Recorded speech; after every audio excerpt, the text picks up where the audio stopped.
নমস্কার, তোমরা দেখছো তোমাদের YouTube channel attractive study with Dibyendu.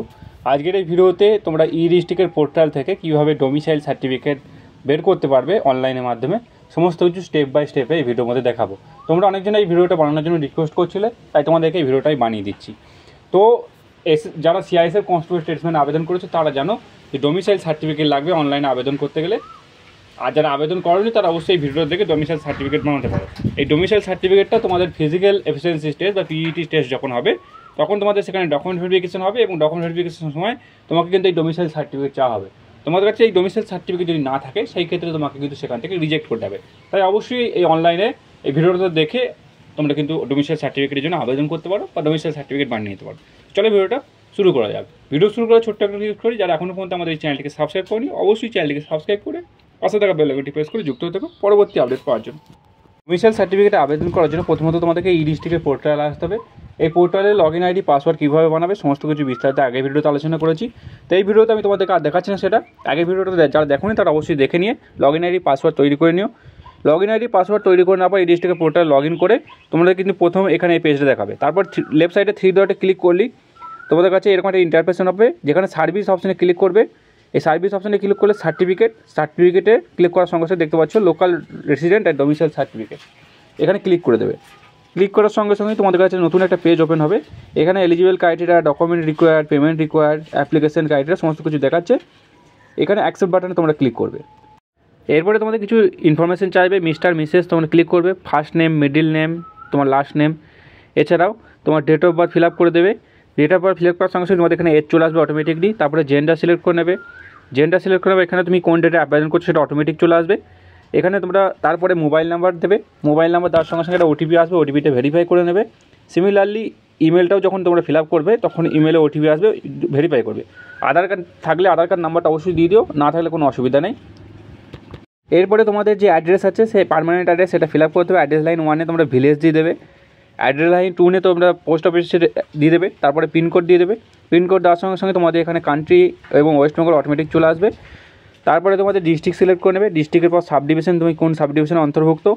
এছাড়া তুমি রুরাল না আরবান, যদি গ্রাম অঞ্চলে বাস করো তাহলে রুরাল করবে, আর যদি শহরে বাস করো তাহলে আরবান করবে। এরপর ব্লক সিলেক্ট করে নেবে। ব্লকের পর মিউনিসিপ্যালিটি, কত নম্বর ব্লক সেটাও সিলেক্ট করে নেবে। মিউনিসিপ্যালিটি হলে মিউনিসিপ্যালিটি সিলেক্ট করে নেবে। ভিলেজ, পোস্ট অফিস, এছাড়া পুলিশ স্টেশন তোমরা এখানে ফিল আপ করে দেবে। ফিল আপ করে তারপর সেভ এন্ড নেক্সটে ক্লিক করবে। ক্লিক করার সঙ্গে নতুন একটা পেজ ওপেন হবে। এখানে দেখো বলছে প্রেজেন্ট অ্যাড্রেস চাইছে। যদি এখানে present address permanent address same হয় তাহলে সেম পার্মানেন্ট অ্যাড্রেস এখানে ক্লিক করবে সেম হিসাবে, তাহলে অটোমেটিক এটা ফিল আপ হয়ে যাবে। আর যদি না সেম হয় তাহলে নট সেমে ক্লিক করে তোমাকে আবার নতুন করে ফিল আপ করতে হবে। তারপরে দেখো তোমার পেরেন্টস না, অর্থাৎ তোমার গার্ডিয়ান যারা আছে তাদের এখানে ডিটেলস চাইছে, ফাদার, মাদার এবং হাজব্যান্ড যদি সেটা থেকে থাকে এখানে তার মিস্টার মিসেস সিলেক্ট করে নেবে।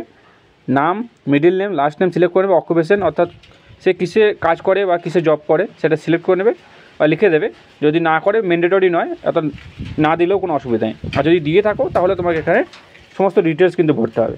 তারপরে এটা ফিল আপ করার পর সেভ এন্ড নেক্সটে ক্লিক করবে। সঙ্গে সঙ্গে নতুন একটা পেজ ওপেন হবে। দেখতে পাচ্ছ এখানে অ্যাপ্লিকেশন প্লেস অফ বার্থ চাইছে, অর্থাৎ তুমি কোথায় জন্মগ্রহণ করেছো তার ডিটেলস চাইছে। এখানে যদি পার্মানেন্ট অ্যাড্রেস বা প্রেজেন্ট অ্যাড্রেসের সঙ্গে তোমার এই অ্যাড্রেস সেম হয় তাহলে পার্মানেন্ট অ্যাড্রেস অফ অ্যাপ্লিকেন্ট এটা ক্লিক করলে অটোমেটিক ফিল হয়ে যাবে, বা প্রেজেন্ট অ্যাড্রেস অফ অ্যাপ্লিকেন্টে ক্লিক করলে অটোমেটিক ফিল হয়ে যাবে। আর যদি না সেম হয় তাহলে নট সেমে ক্লিক করে তোমাদেরকে আবার কিন্তু এটা টোটালটা ফিল করতে হবে সিমিলারলি। এরপরে দেখো তোমার এডুকেশনাল কোয়ালিফিকেশন চাওয়া হচ্ছে। অ্যাড্রেসে ক্লিক করার পর তোমাদের এখানে নেম অফ দ্য ইনস্টিটিউট, অর্থাৎ তুমি কোন স্কুলে পড়েছো, কোন ক্লাস থেকে কোন ক্লাস পর্যন্ত, কোন ইয়ার থেকে কোন ইয়ার পর্যন্ত পড়েছো, এটা ফিল আপ করার পর এই ওকে বাটনে ক্লিক করলে তোমাদের কাছে এটা কিন্তু তোমাদের অটোমেটিক সেভ হয়ে যাবে। সেভ হয়ে যাওয়ার পর তোমরা এখানে দেখতে পাচ্ছ তোমাদের লাস্ট 15 বছর তোমরা কোন অ্যাড্রেসে ছিলে, অর্থাৎ কোন জায়গায় ছিলে তার ডিটেলস এখানে চাইছে। তার ডিটেলসটা অবশ্যই তোমরা এখানে ভরে দেবে। যদি পার্মানেন্ট অ্যাড্রেস বা প্রেজেন্ট অ্যাড্রেসের সঙ্গে লাস্ট 15 বছর থাকো তাহলে এটা কিন্তু পার্মানেন্ট অ্যাড্রেস বা প্রেজেন্ট অ্যাড্রেস তোমরা সিলেক্ট করে নেবে, অটোমেটিক তোমার এটা ফিল হয়ে যাবে। আর যদি না সেম হয় তাহলে নট সেমে ক্লিক করে টোটালটা কিন্তু ফিল করতে হবে। এখানে একটা জিনিস ম্যান্ডেটরি, তোমরা এখানে দেখো, এখানে দেখো ফ্রম ডেট, অর্থাৎ তুমি কত সাল থেকে এবং কত সাল পর্যন্ত, ওটা কোন ডেট থেকে কোন ডেট পর্যন্ত তুমি এই অ্যাড্রেসে আছো সেটা কিন্তু তোমাকে অবশ্যই এখানে ফিল আপ করতে হবে। তো যদি তুমি ছোটোবেলা থেকে আছো, তোমার জন্ম থেকে আছো, তাহলে জন্ম থেকে এখানে সিলেক্ট করে নেবে। তারপরে ওকে বাটনে ক্লিক করলেই তোমাদের কাছে নতুন একটা পেজ কিন্তু এখানে ওপেন হবে। এবার তোমরা দেখো এখানে পুলিশ স্টেশন ব্যাগের সমস্ত দেওয়া রয়েছে। হাউস টাইপটা দিতে হবে। হাউস টাইপে তোমাদের ওন থাকো বা অফিসিয়াল হাউসে থাকো না রেন্টে থাকো সেটা তোমরা সিলেক্ট করে নেবে। যদি ওনে থাকো তাহলে ওন, আর যদি রেন্টে ভাড়ায় থাকো তাহলে ভাড়ায়, আর যদি অফিসিয়াল অ্যাড্রেসে থাকো অফিসিয়াল অ্যাড্রেস। তারপরে পেজে কিছু আদার ডিটেলস চাইছে। এখানে যেটা চাইছে সেটা হলো তোমার বাবা বা মা কোনো রাজ্য থেকে মাইগ্রেট নাকি, যদি ইয়েস হয় তাহলে ইয়েস করবে আর নো করবে, তো নোই করবে এটা সবাই। তারপরের যে অপশানটা আছে এটা তোমার চা হচ্ছে যে তুমি কোনো দেশ থেকে মাইগ্রেট নাকি, সেটা তুমি নো করবে। এরপরে তুমি কিসের জন্য আবেদন করছো, অর্থাৎ এই ডোমিসাইল সার্টিফিকেটে কী কারণে আবেদন করছো সেটা তোমরা এখানে সিলেক্ট করে নেবে, এবং নিচের দিকে ডিটেলস ফিল করে তোমরা এই যে সেভ আছে সেভে ক্লিক করে দেবে। ক্লিক করার পর এখানে দেখো উপরে সাপোর্টিং ডকুমেন্ট দেখাচ্ছে, এখানে সাপোর্টিং ডকুমেন্ট ক্লিক করে তোমাদের কাছে একটা পেজ ওপেন হবে যেখানে তোমাদের ডকুমেন্টগুলো আপলোড করতে হবে। এখানে প্রুফ অফ রেসিডেন্ট অর্থাৎ Aadhaar card, voter card, PAN card যে কোনো একটা আপলোড করতে পারো। এছাড়া আইডি প্রুফ হিসাবে তোমরা আধার কার্ডও আপলোড করতে পারো, প্যান কার্ড আপলোড করতে পারো, voter card, driving licence upload করতে পারো। এছাড়া ফটোগ্রাফ তোমাদেরকে একটা আপলোড করতে হবে।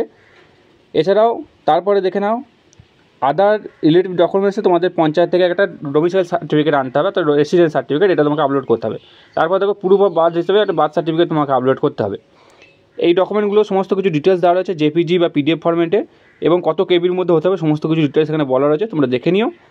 এরপরে এই সমস্ত ডকুমেন্ট আপলোড হয়ে যাওয়ার পর তোমাদের এখানে গ্রিন হয়ে যাবে। গ্রিন হয়ে গেলেই তোমরা দেখতে পাবে যে সমস্ত ডকুমেন্ট আপলোড হয়ে গেছে। এরপরে আই অ্যাকসেপ্ট বাটনে ক্লিক করার সঙ্গে সঙ্গে তোমাদের কাছে নতুন একটা পেজ এখানে ওপেন হবে। এই পেজটাতে সেভ করে দেবে। সেভ করে দেওয়ার পর প্রিভিউ অপশানে ক্লিক করবে। প্রিভিউ অপশানে ক্লিক করার সঙ্গে নতুন একটা পেজ ওপেন হবে। তুমি যতক্ষণ যা ফিল আপ করলে সমস্ত কিছু এখানে দেখাবে। যদি সমস্ত কিছু সঠিক হয় তাহলে তোমার এই রাইট সাইডে যে ক্রস বাটনটা রয়েছে এটা ক্লিক করে তোমার এই পেজটাকে ক্লোজ করে দেবে। ক্লোজ করে দেওয়ার পর এই যে সাবমিট বাটন আছে, সাবমিট বাটনে ক্লিক করে তোমাদের কাছে ANI নাম্বার চলে আসবে, এবং এটা তোমরা নোট ডাউন করতে পারো, চাইলে ডাউনলোড করে রাখতে পারো।